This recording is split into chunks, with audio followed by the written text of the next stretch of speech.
La sociedad ha avanzado a pasos agigantados en las últimas décadas. Se han modernizado todos los sectores, desde automóviles que se conducen solos hasta el cine en realidad virtual, y esto se extrapola también a ámbitos arquitectónicos. Lo que para algunos arquitectos parecía una locura y un despropósito cuando pensaban en edificios que rompieran con los cánones clásicos de la belleza, a día de hoy es una realidad. Y cada vez más ciudades se van llenando de construcciones con una arquitectura que refleja que la manera de proyectar no tiene un único sentido. La libertad de crear es infinita, y es por eso que al igual que otros muchos campos, se dan ocasiones en las que no son aceptadas y bien vistas las decisiones que toma el arquitecto.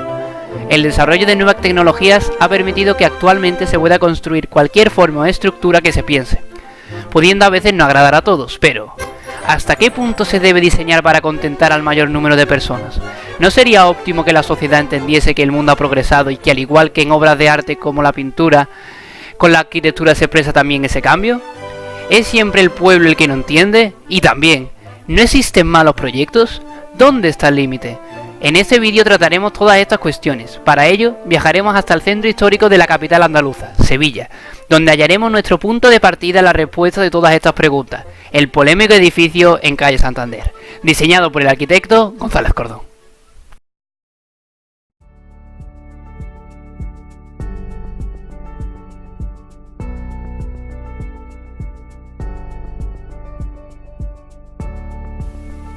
El edificio, de 2 plantas, no es ajeno al entorno que lo rodea. Su altura establece una relación directa con la de los edificios colindantes, creando una transición gradual desde las 3 plantas de la calle Santander hasta llegar a una planta en la desembocadura de la nueva calle peatonal. Asimismo, sus ventanas han sido colocadas estratégicamente para enmarcar la Torre de la Plata. González Cordón propone un edificio que utiliza los materiales tradicionales usados en diferentes épocas, utilizando una mirada contemporánea y actual que intenta integrar un edificio del siglo XXI en un entorno histórico. Por ello destacan el ladrillo prensado sevillano, dispuesto en forma de celosía, y el mármol travertino, que hacen referencia a la arquitectura densa y amurallada presente en las distintas épocas históricas que están en el medio. Tal vez utilizar únicamente materiales de la época no es suficiente para que el edificio no cause impacto en el contexto, quizás sea algo más profundo, algo inherente al lugar, el cual obliga a la obra a adoptar ciertas formas. No es la forma la que viene impuesta.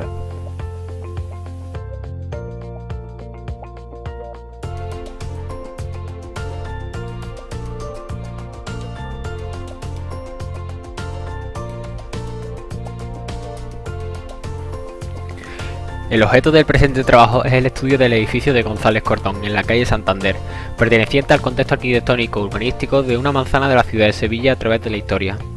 Concretamente la formada por el conjunto de edificaciones que se levanta entre la Puerta de Jerez y la Torre del Oro. En ella encontramos diversas tipologías arquitectónicas, viviendas populares y burguesas, corrales de vecinos, arquitectura fabril, arquitectura militar y arquitectura de servicios, que se organizan en torno a una función económico-comercial vinculada a la presencia del río Guadalquivir.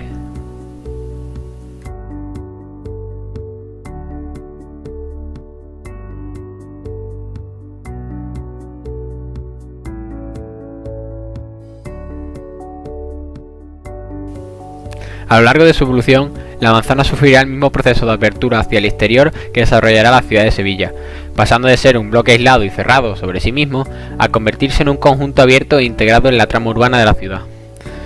Tanto en sus edificaciones como en su ordenación urbana se aplicarán las teorías arquitectónicas y urbanísticas más modernas de cada momento, definiéndose así como un ejemplo a pequeña escala de las aspiraciones reales de la propia ciudad.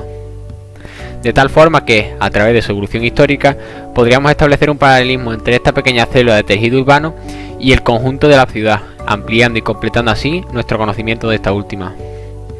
Es esto por lo que esta manzana dentro de la ciudad de Sevilla posee tanta relevancia, y porque la introducción de un edificio como el de González Cordón ha supuesto un shock tan grande dentro de esta.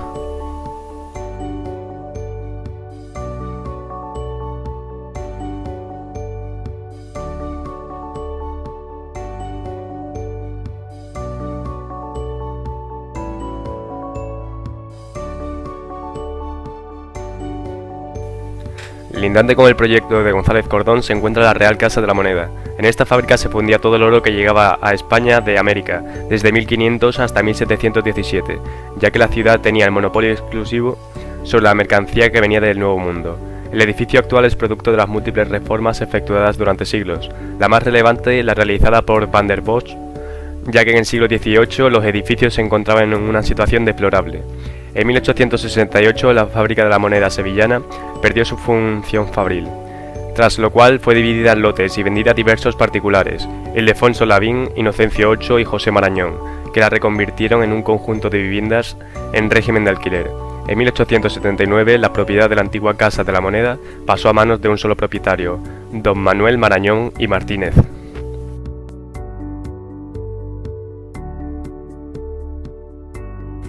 A día de hoy el edificio dista de la majestuosidad que mostró orgulloso en el pasado, abandonado al tiempo. La familia Marañón ha vendido por 3,5 millones de euros la Casa de la Moneda a una empresa madrileña que pretende construir apartamentos turísticos en el edificio. Con este proyecto desembarcan en un sector que vive una verdadera explosión en Sevilla, ya que más de 30 edificios del centro histórico se preparan para convertirse en apartamentos turísticos u hoteles en los próximos meses.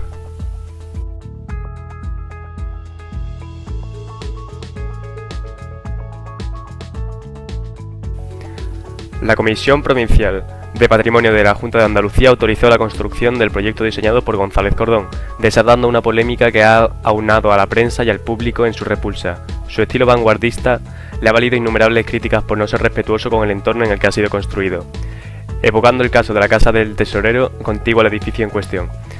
El empresario Juan Manuel Chacón llevó a cabo la rehabilitación del monumento histórico en 2011, para convertirlo en restaurante, respetando al máximo la estructura original de la vivienda. Sin embargo, instaló una antena en la cubierta y 4 focos, a lo que la Junta respondió imponiendo una multa de 350.000 euros. Ante las continuas sanciones y paralizaciones, el empresario declaró: "Invertir en Sevilla es un auténtico calvario".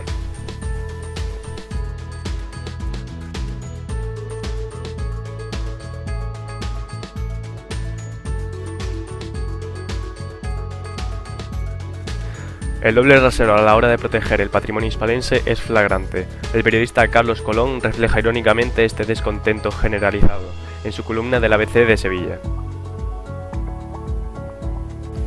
Este edificio no planteó ningún problema a la Comisión de Patrimonio, como tampoco se lo plantearon la Santa Encarnación, la Torre Pey, o el interior y los rótulos de Valdaredo. Conclusión de la aventura: el empresario ha puesto en venta sus negocios y deja la ciudad. Lo comprendo, le aplaudo. Esta es la ciudad del disparate y del desgobierno. La situación del edificio se ve más comprometida si cabe, puesto que alojará en su interior un Foster Hollywood. El auge del turismo en Sevilla ha llevado al grupo Cena Alsea a apostar por el casco histórico y por una de sus zonas más emblemáticas, el entorno de la Casa de la Moneda, junto al Archivo de Indias, la Torre del Oro y la Catedral de Sevilla.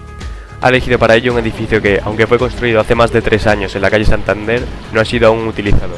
Cuenta con casi 1000 metros cuadrados construidos, repartidos en 2 plantas, y una terraza con vistas privilegiadas.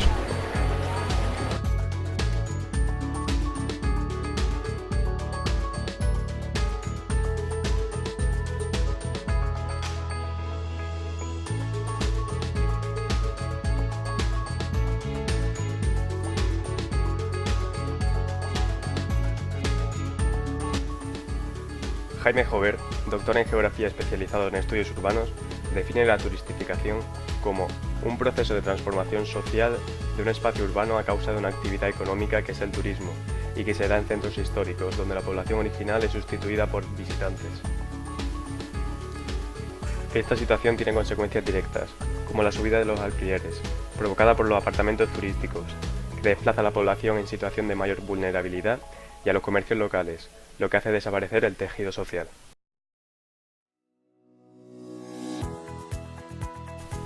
El proceso por el que está pasando la capital andaluza no carece de un lado negativo.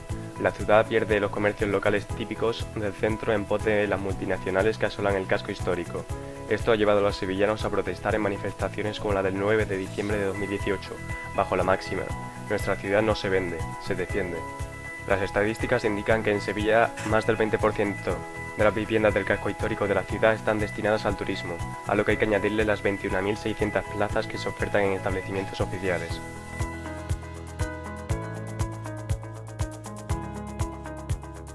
¿El problema es entonces que no existe cabidas para edificios vanguardistas en la ciudad de Sevilla debido a su gran cantidad de edificios históricos? No creemos que este sea el caso. Echemos un vistazo al edificio Helvetia de Rafael Moneo. Este edificio, situado justo enfrente de la Torre del Oro, es un claro ejemplo de cómo la buena arquitectura puede integrarse perfectamente en un entorno histórico sin tener que sacrificar su lenguaje. La comisaría de policía es una pieza neutra, un volumen rectangular muy limpio que no supera intencionadamente la altura del caserío circundante, 2 plantas. El patio interior se abre en planta baja a la Alameda de Hércules, donde se crea el sistema de accesos a través de 2 rampas paralelas, de aparcamiento y peatonal, con la intención de hacer transparente la institución policial. En el punto donde se diluyen el espacio público y el privado, el edificio no tiene apoyos, facilitando la relación con el exterior. La estructura se esconde de forma intencionada. En el patio se plantan 2 olivos y plantas aromáticas para que, a pesar del sótano, el suelo siga siendo suelo. Gracias a estas características consigue adaptarse al delicado entorno de la Alameda sin causar un escándalo ni perder la finura proyectual. Existen edificios como las viviendas creadas a partir de los antiguos corrales vírgenes trompeteros en el centro de Sevilla, situadas en el área más alta de la ciudad, que acogió desde hace siglos el principal núcleo de población. Las excavaciones arqueológicas encontraron restos romanos, medievales y cimentaciones de los antiguos corrales. Se trata de una serie de viviendas de cambiante tipología, que aparece por la brigada a diferencia de las construcciones en parcelas de límites complejos y con programas ajustados propios de las viviendas sociales de promoción pública. Construcciones que se unifican mediante el color y materiales de acabado. Destacan entre ellos, además de los paramentos enfoscados y pintados en blanco, los planos de fachadas de hormigón prefabricado con fibra de vidrio. Los sistemas de oscurecimiento se realizan con lavas metálicas con el mismo perfil que los paramentos. Todo un edificio vanguardista. La pregunta es, ¿qué diferencia existe entre estas viviendas y el edificio de la calle Santander o Las Setas?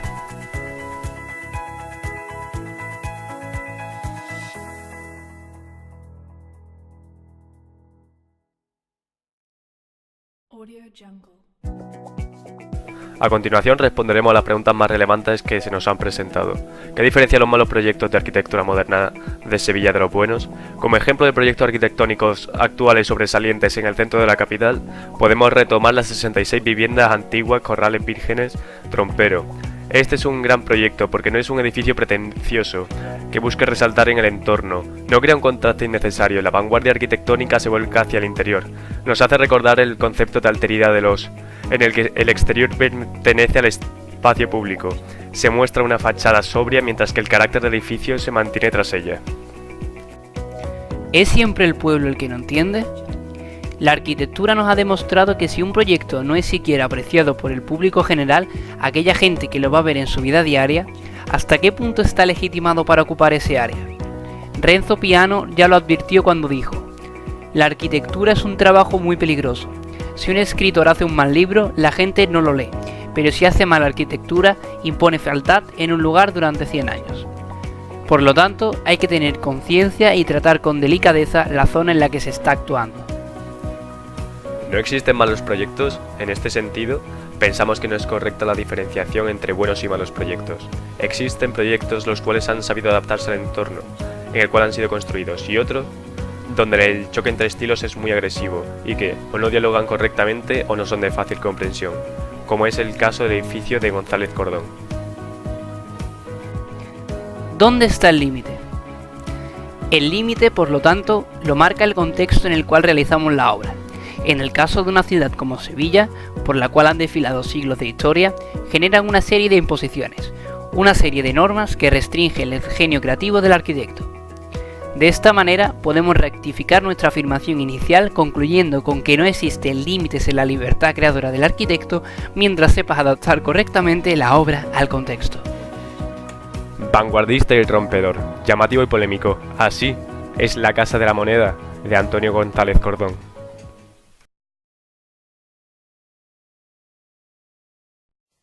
Stamattina mi sono alzato, oh bella ciao, bella ciao, bella ciao, ciao, ciao. Stamattina mi sono alzato e ho trovato l'invaso.